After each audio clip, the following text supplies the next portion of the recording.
આ તરફ મહારાજ ફિલ્મને લઈ વૈષ્ણવ સંપ્રદાય મેદાને છે। પોરબંદરમાં પણ વૈષ્ણવ દ્વારા ફિલ્મનો વિરોધ કરાયો।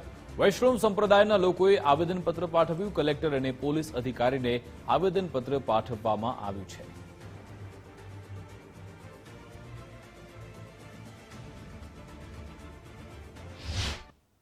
દેશભરમાં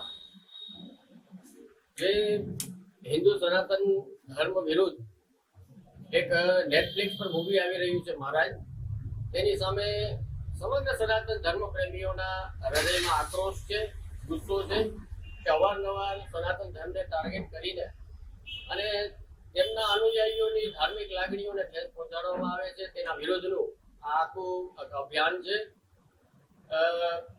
સમગ્ર દેશના અલગ અલગ વિભાગોમાં, અલગ અલગ જગ્યાઓમાં, પોલીસ સ્ટેશનમાં પોલીસ ફરિયાદો અને કલેક્ટરશ્રીને આવેદનપત્ર આપવામાં આવ્યા છે।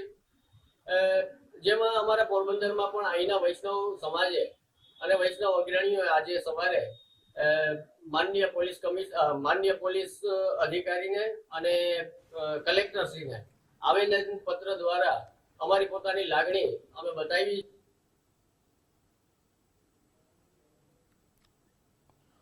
મહારાજ ફિલ્મ કે જે નેટફ્લિક્સ પર રજૂ થવાની હતી, જો કે હવે હાઈકોર્ટે તેના પર સ્ટે આપ્યો છે। આજે પણ સુનાવણી થઈ હતી, જેના પર સ્ટે યથાવત રાખવામાં આવ્યો છે। જો કે આવતીકાલે આ મામલે વધુ સુનાવણી થવાની છે।